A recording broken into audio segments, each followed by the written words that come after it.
स्वागत है बच्चों। आज की क्लास में हम लोग आज क्या सीखेंगे?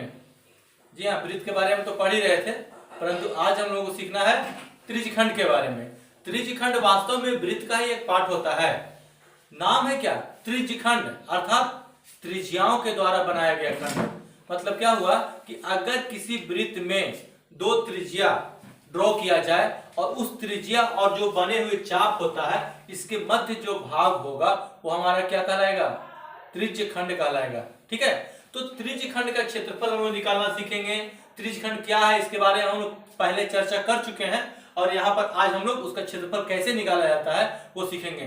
त्रिज्यखंड एक बार आप लोगों के दिमाग में क्लियर हो जाएगा तो त्रिज्यखंड से संबंधित सारे सवालों का जवाब आप आसानी पूर्वक दे सकते हैं। जी हाँ, सारे सवालों का जवाब। जैसे देखिए, त्रिज्यखंड क्या लिखे हैं? किसी वृत्त के दो त्रिज्याओं के संगत चाप से घिरा हुआ क्षेत्र वृत्त का त्रिज्यखंड कहलाता है। समझे? दो त्रिज्या, एक त्रिज्या ये और एक त्रिज्या ये। यहाँ पर एक त्रिज्या आर यहाँ हो गया, एक त्रिज्या आर ये हो गया। ये दोनों त्रिज्या और संगत चाप कौन हो गया? ये इसका संगत चाप हो गया। तो दो त्रिज्या और संगत चाप के घिरा हुआ क्षेत्र, ये क्षेत्र हमारा क्या कहलाएगा? त्रिज्यखंड कहलाएगा। अब इस त्रिज्यखंड को हम लोग देखिए यहाँ काट के निकाल चुके हैं अलग से पढ़ने के लिए, समझने के लिए कि हम लोग समझेंगे अच्छी तरीका से। तो यहाँ पर ये कोण बना, ये त्रिज्या आर हो गया, ये त्रिज्या आर हो गया और यहाँ पर क्या हुआ? थीटा डिग्री का कोण बना है। यहाँ पर थीटा डिग्री का कोण बना है। जब त्रिज्या को हम आगे पीछे कम ज्यादा कर सकते हैं तो थीटा का मान आपका वेरी करेगा, ज्यादा करेंगे कम करेंगे तो जितना बड़ा होगा थीटा का मान, ये त्रिज्यखंड का क्षेत्रफल उतना अधिक होगा। थीटा का मान कम होगा तो त्रिज्यखंड का क्षेत्रफल कम होगा।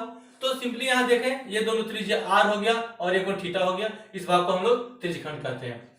यहाँ लिखे हैं किसी वृत्त के दो त्रिज्याओं के संगत चाप से घिरा हुआ क्षेत्र वृत्त का त्रिज्यखंड कहलाता है। क्लियर हो रहा है ना? दो त्रिज्याओं के संगत चाप से घिरा हुआ क्षेत्र, दिमाग में बैठा लीजिए इस बात को। दो त्रिज्या, इसका संगत चाप, ये घिरा हुआ क्षेत्र हमारा त्रिज्यखंड कहलाएगा।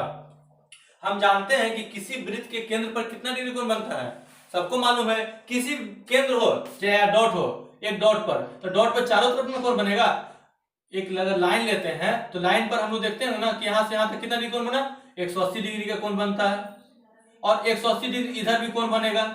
दोनों तरफ कोण मिला के कितना हुआ? 360 डिग्री। तो उसी तरह हम कर सकते हैं कि केंद्र पर बना कोण कितना होता है? 360 डिग्री का कोण होता है। तो यहाँ पर थीटा डिग्री का कोण बन रहा है। थीटा का मान कुछ भी हो सकता है। ठीक है, 25, 50, 45, 90 जो भी देना हो वो थीटा का मान हो सकता है। तो हम क्या देख रहे हैं कि सर्किल जब है, पूरा सर्किल भाग है, तो कितना डिग्री का कोण बन रहा है केंद्र पर? 360 डिग्री का कोण बन रहा है ना। अब देखिए यहाँ पर एक सर्किल हम आपको दिखा रहे हैं। ये आपका एक सर्किल है। ठीक है, सर्किल है ना, ये पूरा सर्किल है। तो इस सर्किल का केंद्र पर हम लोग नापेंगे तो कितना डिग्री का कोण बनेगा? 360 डिग्री का। जी हाँ, 360 डिग्री कोण बनेगा। तो जब 360 डिग्री अर्थात पूरा सर्किल हो गया, हुआ ना, तो पूरा सर्किल का क्षेत्रफल कितना निकलेगा? पाई आर स्क्वायर। हम लोग कल पढ़े थे कि वृत्त का क्षेत्रफल क्या होता है? पाई आर स्क्वायर। और कैसे क्षेत्रफल निकालता है ये भी निकाल के हम लोग देखे थे। तो पूरा वृत्त का क्षेत्रफल कितना हो गया? पाई आर स्क्वायर। तो थीटा का मान कितना? 360 डिग्री। यहाँ पर लोग इसको एक एक नियम से बनाना पड़ेगा। ये क्वेश्चन जैसे कि हम लोग पढ़ते थे ना कि 10 कलम का दाम 50 रुपया है तो एक कलम का दाम कितना होगा? तो क्या करते थे हम लोग? चूंकि 10 कलम का दाम 50 रुपया, इसीलिए एक कलम का दाम 50/10। 10 से 50 कटा तो कितना आया? 5 रुपया। तो एक कलम का दाम निकला ना। तो जब एक कलम का दाम निकल गया तो 3 कलम का दाम कितना?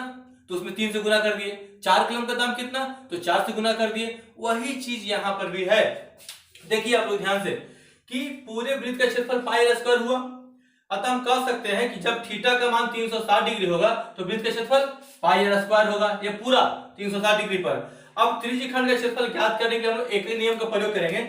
जैसे कि वृत्त के केंद्र 360 डिग्री, तो वृत्त का क्षेत्रफल कितना? पाई आर स्क्वायर। अब वृत्त के केंद्र का कोण 1 डिग्री जब हो जाएगा तो त्रिज्यखंड का क्षेत्रफल क्या हो गया? कुल क्षेत्रफल में से कुल कोण जो बना उसको क्या कर दिए? भागा दे दिए। तो यहाँ पर क्या निकल गया? ये आपका 1 डिग्री का निकल गया त्रिज्यखंड का क्षेत्रफल। ठीक है, जैसे हम लोग एक कलम का दाम निकालते थे तो पूरा दाम जो दिया हुआ था उसमें पूरा कलम की संख्या से भाग देते थे, वही हाल यहाँ भी है कि पूरा क्षेत्रफल में हम लोग पूरा डिग्री से भाग देंगे तो 1 डिग्री त्रिज्यखंड का क्षेत्रफल निकला। ठीक है, अब 1 डिग्री का जब निकल गया तो थीटा डिग्री का हम लोग निकालना पड़ेगा। तो थीटा का मान जो भी हो उसमें क्या करेंगे, थीटा से हम लोग गुना कर देंगे। क्लियर हो रहा है ना। 1 डिग्री का मालूम हो गया तो थीटा का मान जितना भी होगा, 50 डिग्री निकालना है तो 50 से गुना करेंगे, 100 डिग्री का निकालना होगा तो 100 से गुना करेंगे। अब देखिए इसी को हम लोग या तो ये लिख दीजिए फार्मूला, या फिर इसको अलग करके हम इस तरह लिख सकते हैं थीटा बटा 360। चूंकि दोनों डिग्री में है, थीटा डिग्री और 360 भी डिग्री में है, तो डिग्री को हम एक जगह कर दिए तो थीटा बटा 360 गुना पाई आर स्क्वायर, ये हमारा त्रिज्यखंड का क्षेत्रफल मालूम हुआ। क्लियर है। त्रिज्यखंड का क्षेत्रफल ये निकाल सकते हैं हम लोग इस तरीका से। ठीक है। अब देखिए थोड़ा इस पर गौर कीजिएगा प्रयोग के तौर पर। जैसे कि ये हमारा सर्किल है और इसका पूरा भाग का क्षेत्रफल कितना होगा, कितना होगा, पाई आर स्क्वायर। ठीक है। अब देखिए इस सर्किल को हम बीच से मोड़ रहे हैं। जब बीच से मोड़ दिए तो अब बताइए आप लोग यहां से यहां तक जो कोण बनेगा, एंगल बनेगा, वो कितना हो गया, कितना हो गया एंगल। देखिए थोड़ा साफ कर दो यहाँ पर।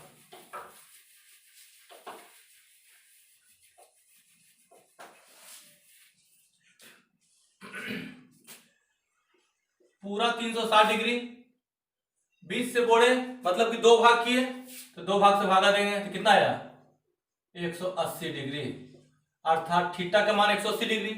तो जब थीटा 180 डिग्री आ गया, थीटा 180 डिग्री आ गया तो इधर क्षेत्रफल भी तो होगा पाई आर स्क्वायर, तो यहां भी 2 से भागा दे देंगे। ठीक है। पाई आर स्क्वायर कितना हो गया, ये क्षेत्रफल, जब थीटा 180 डिग्री तो क्षेत्रफल पाई आर स्क्वायर बटा 2। अब देखिए फिर इसको आधा करेंगे, फिर इसको आधा किए हैं तो अब कैसा हो जाएगा, पहले 180 था तो 180 बटा 2, तो इधर क्षेत्रफल कितना हो जाएगा, पाई आर स्क्वायर बटा 2 तो पहले से था और 2 और हो गया, बराबर कितना हो गया, पाई आर स्क्वायर बटा 4। ठीक है। अर्थात ये कट के कितना आ गया, 90 डिग्री। तो जब थीटा 90 डिग्री होगा तो सर्किल त्रिज्यखंड का क्षेत्रफल कितना हो गया, पाई आर स्क्वायर बटा 4। तो ये देखिए यहाँ पर ये जब मोड़े इसको तो ये 90 डिग्री बन रहा है थीटा। यहाँ पर थीटा हमारा कितना हो गया, 90 डिग्री। तो 90 डिग्री अर्थात 1/4, 360 डिग्री का 1/4 कितना हो जाएगा, 90 डिग्री। तो 90 डिग्री का क्षेत्रफल हमारा निकल जाएगा थीटा बटा 360 गुना पाई आर स्क्वायर। इसी को कह सकते हैं थीटा का मान 90 बटा 360 गुना पाई आर स्क्वायर। देखिए 90 काट दी, 9 चौके 36, बराबर क्या हो गया, पाई आर स्क्वायर बटा 4। ठीक है।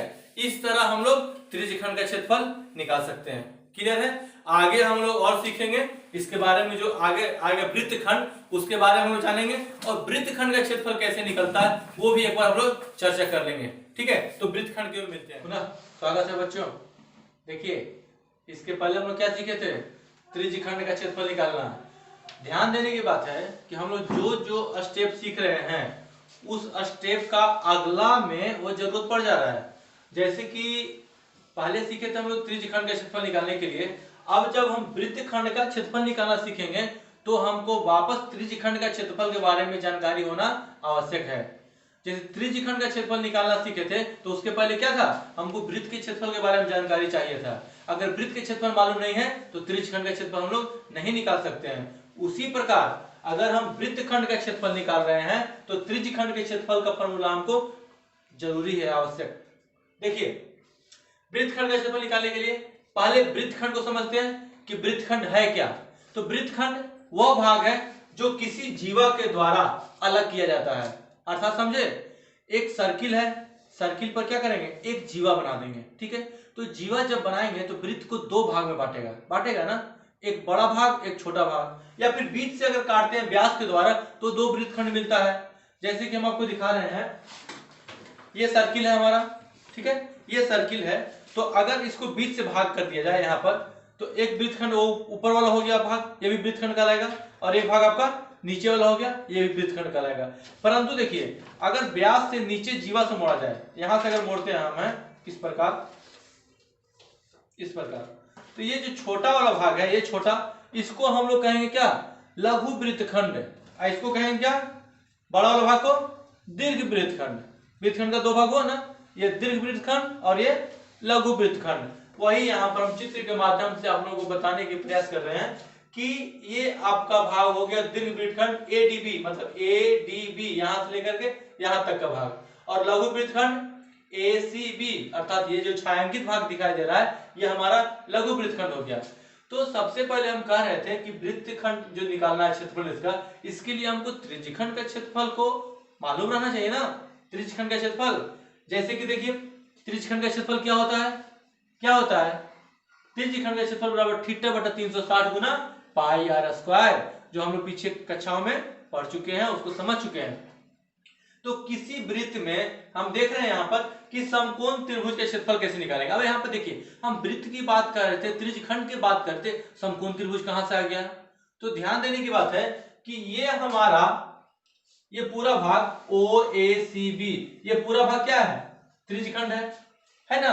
अब त्रिज्यखंड में दो भाग आ रहा है हमारा, त्रिज्यखंड में दो भाग, अगर त्रिज्यखंड से वृत्तखंड को अलग कर दिया जाए, मान ले कि AB कोई जीवा है और AB जीवा से ये त्रिज्यखंड हो गया हमारा OACB, और इसमें AB जीवा के द्वारा जो नीचे का भाग है वो हमारा क्या हो गया, वृत्तखंड हो गया। और ये जो शेष भाग बचा त्रिज्यखंड से अगर वृत्तखंड को हटा दिया जाए तो जो शेष भाग बच रहा है वो क्या बच रहा है, जी हाँ, त्रिभुज बच रहा है। तो अब जब हमको वृत्तखंड का क्षेत्रफल निकालना है तो हम लोग क्या करेंगे, क्या करेंगे, बिल्कुल बिल्कुल वही त्रिज्यखंड का क्षेत्रफल में से त्रिभुज का क्षेत्रफल घटा देंगे तो हमको वृत्तखंड का क्षेत्रफल निकलेगा ना।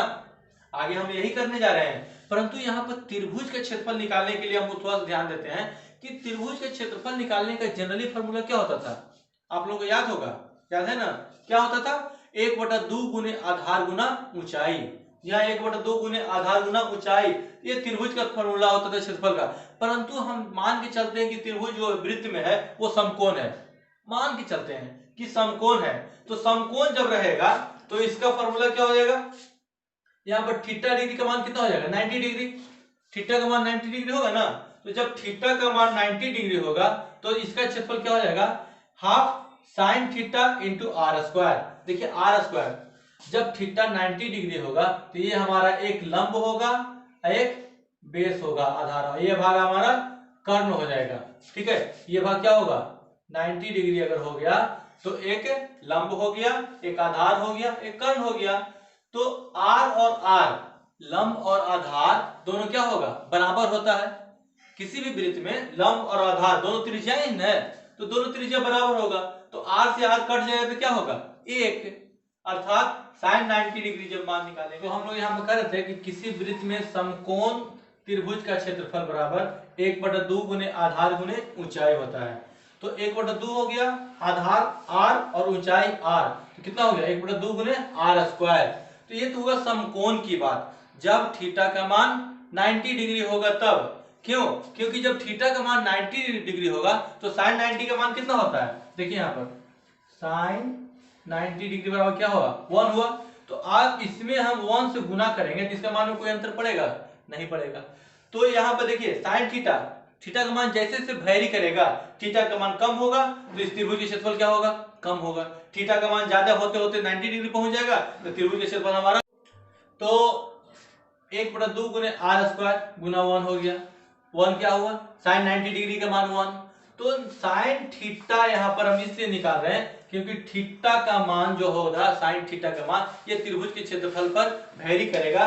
जब थीटा का मान 90 डिग्री से कम होगा तो त्रिभुज का क्षेत्रफल क्या हो जाएगा, इस त्रिभुज के क्षेत्रफल से कम होता जाएगा। जैसे जैसे थीटा का मान ज्यादा होगा त्रिभुज क्षेत्रफल बढ़ता जाएगा।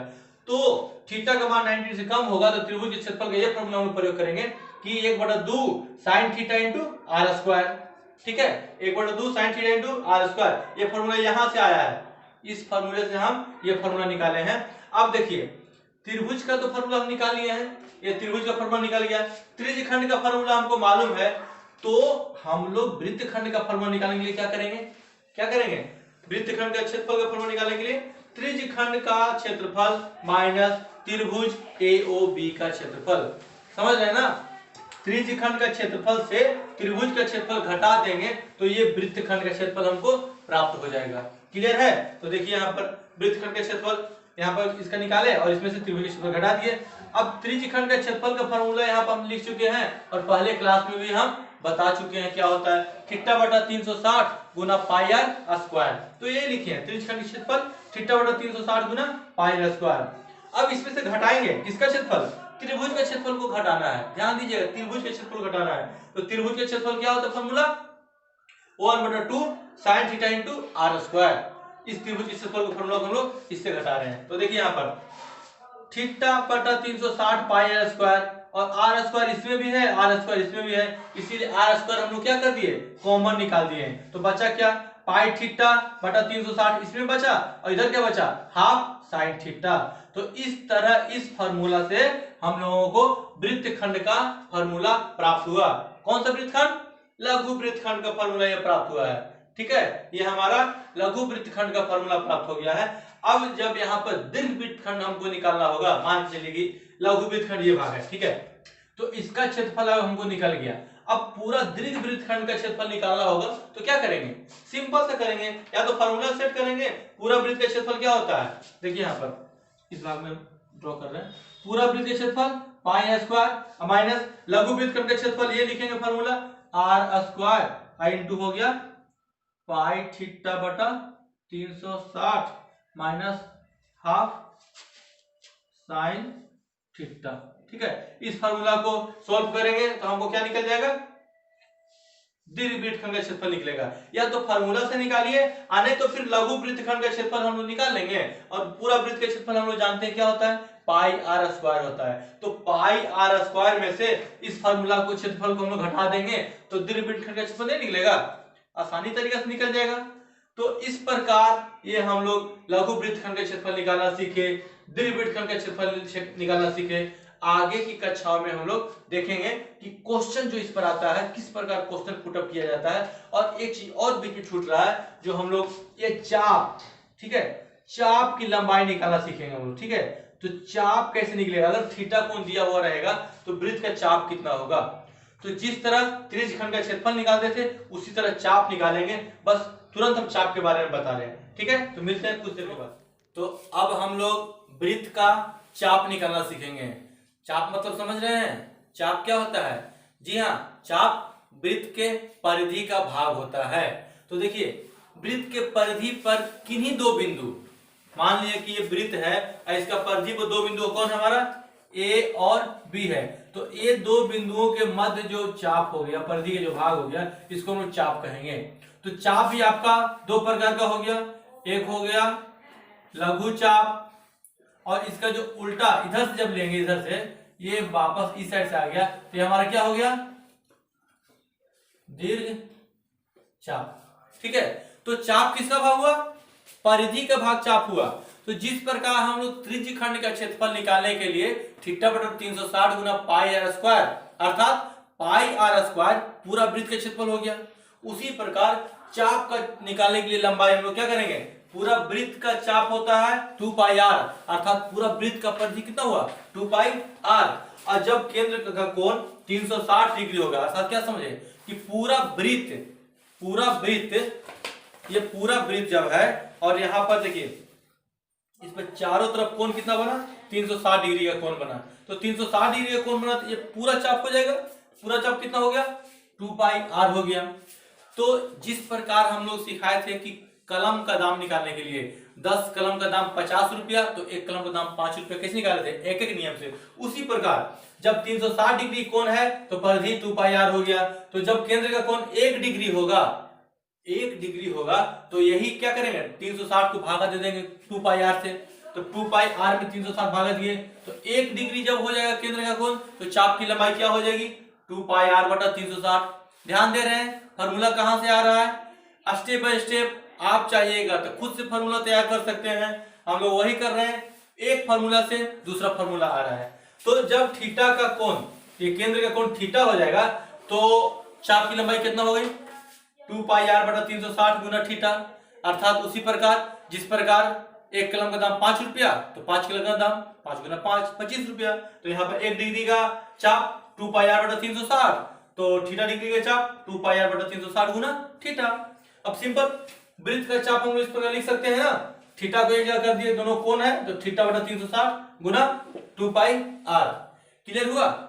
इस प्रकार हम लोग वृत्त का चाप निकालने में सीखे हैं। ठीक है, अब अंत में जाते जाते मैं एक बात करना चाहता हूं कि अभी कोरोना काल चल रहा है, अपने आप को सुरक्षित रखें, मास्क पहनकर घर से बाहर निकलें और सोशल डिस्टेंसिंग को कायम रखें। ठीक है। एक और चीज, अगर कोई आपको अच्छा काम करे आपके लिए तो उसको धन्यवाद जरूर दीजिएगा। ठीक है। और अगर कोई आपका बुरा करे तो ये समझ के मुस्कुरा के उसको माफ कर दीजिएगा कि हर पागल खाने में ही नहीं मिलता है, कुछ इधर उधर भी घूमते रहते हैं। ठीक है। मिलते हैं अगले वीडियो में।